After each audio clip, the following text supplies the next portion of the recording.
everyone, Tim Schofield here, and I'm here in Seoul, South Korea because that is where Samsung held their Unpacked event where they unveiled a couple new foldable phones, watches, tablets, and it's time to check all of those out. I have the brand new Galaxy Z Flip 5 that we're gonna check out first. It has a 3 times larger front display.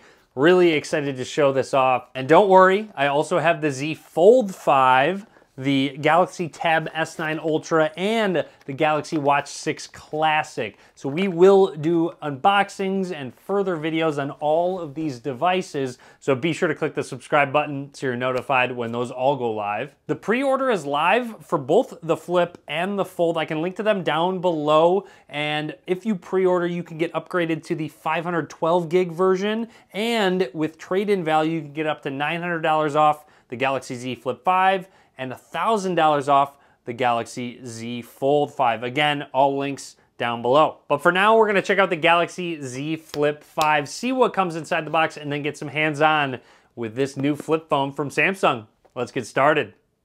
Here is the new Galaxy Z Flip 5 from Samsung. This is in the mint color. I also got hands-on with the other colors. I'll show that off in just a second. Opening up the box, here is the new Z Flip 5. I'm gonna set that to the side, build some suspense. Inside the box, you get a SIM ejection tool. You have your standard booklet, setup guide, and a USB Type-C to USB Type-C cable for charging. That's everything in the box. On to what you came to see, the new flip phone from Samsung. Here it is, right away in that mint color, as I mentioned, with a new hinge that actually closes all the way. We'll take a close look at that. I'm gonna boot this phone up, and while it turns on, let's take a close look at that hardware. Quickly, here are the other colors: graphite, cream, and lavender. Plus, there are some exclusive online colors that you can get, which are more matte and not as glossy. They look really good. Again, those are at Samsung.com. I'll link to that below. To begin, with the phone closed, up at the top of the phone, you've got a microphone. Down at the bottom, microphone, USB Type-C port, one of your speakers. But again, make note at how there is no gap in the hinge whatsoever. It's very seamless. It looks really good. Along the left side here, you do have your SIM ejection tool. Let's pop this open very quickly. It does open completely flat. And along the right side, you do have your volume rockers and power button, which also has an embedded fingerprint scanner. I want to point out there is just a small camera bump for that dual camera system. And again, opening up the phone, you will see that power button is below the volume rockers. On the back, close-up of that mint color plus that dual camera setup, which is a 12 megapixel wide-angle lens and a 12 megapixel ultra-wide angle lens.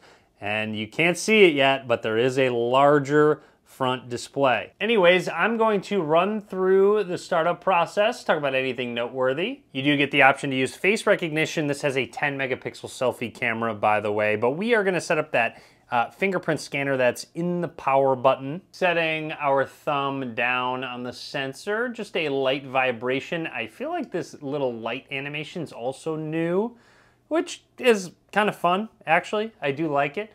So anyways, and also typing was a nice vibration motor, so that's good to see, especially on a flip phone. You can add more if you'd like to. Information about taking care of your phone, including letting you know it is not dust resistant. It is IPX8 rated for water resistance, but it actually kind of is nice that it closes all the way, because that just means less particles and dust can get into your device if there's any. Since there is no gap, you don't have to worry about it as much. Also, a quick note, there is a pre-installed screen protector that you should keep on the phone, and I think Samsung even mentions don't peel that one off. We are all set up and ready to go. This is a 6.7-inch dynamic AMOLED display. This gets up to 120 hertz, which I can tell is enabled out of the box, but you know, this display might not be the one you're here for in the video. I've left you in suspense. Let's check out that front display. So with this front display, you have a lot of options. First of all, you can swipe over to get to a lot of different widgets. This will really show off that full front display. It sort of ramps up around the dual camera system.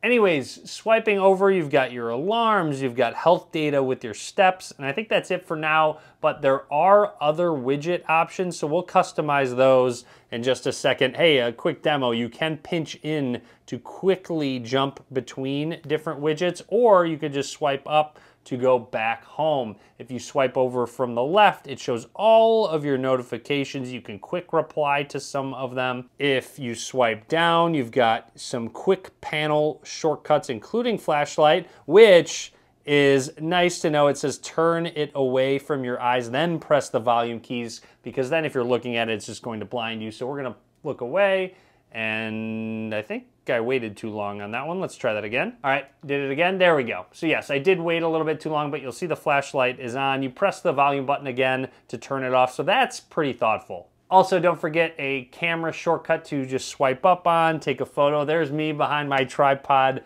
filming in my hotel room, classic. By the way, this is a 3.4-inch Super AMOLED display. Also, pressing and holding will bring up a group of different clocks, shortcuts that you do have, and options so you can quickly swap them on the fly. Opening up the phone takes us to the lock screen. Let's set our thumb down, unlocks the phone right away as expected. I wanted to jump into some settings and specific settings for that front screen. First of all, within display, motion smoothness, you can set it to adaptive, so it will change all the way up to 120 Hertz, which will help save battery life, but you can jump it down to standard at 60 Hertz, which will really help save your battery. Also within settings, there's a cover screen option where you can add new, manage the different clocks that you do have, including widgets. So again, there are more, including recent calls, direct dial, stopwatch, timer, smart things, scenes, finance,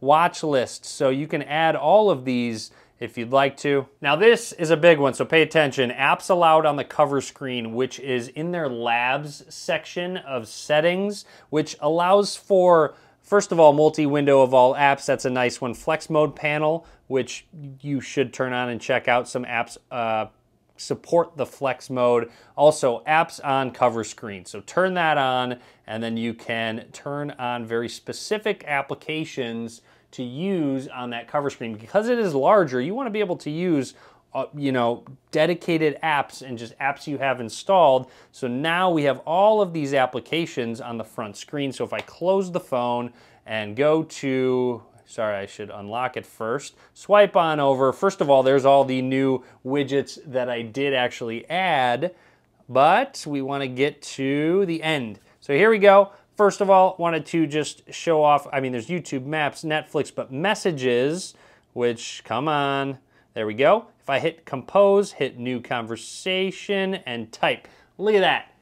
You have a full keyboard right there. So let's type behind this tripod, hey there, whoops. Okay, struggling because I am behind that tripod. It is a little bit small, but it's still manageable. Going into the Maps application is really nice because you can take a quick peek at navigation or where you are without having to flip open the phone, watching Netflix, or even watching YouTube. And just for fun, here is what YouTube looks like on this outside screen. You can pinch in quite a bit, actually, if you'd like to, but there we go. So really neat. You can actually have YouTube running, pressing the home button. Actually, and I want to show off, if you have an app going and open it up, it will continue that application on the inside. It did pause the video, which is totally fine. Love to see that, that it continues that application. Quickly opening up the camera application, want to flip it up to show off a flex mode option, which right here, you'll notice the app at the top half of the screen is the viewfinder, and at the bottom is the controls for taking pictures. While taking pictures, press this icon and the cover screen preview is on. So you don't even have to use that inside selfie camera. You can use your main lens, snap a quick picture. Overall, I'm pretty excited. I think they're going the right direction, having an outside display, flipping it open to a regular sized phone, and of course, hanging up on someone in a traditional fashion, so to speak. Also worth noting, this does have the Snapdragon 8 Gen 2 chipset inside, and I expect battery life to be very good on this phone, just like just about every phone with that chipset. Anyways, that is it for me for now on the brand new Galaxy Z Flip 5 from Samsung. I hope you enjoyed this video. I enjoyed making it. A lot more coming, so be sure to click that subscribe button down below. Again, all pre-order links are in the description of the video as well. Be sure to click that thumbs up button, and as always, thanks for watching.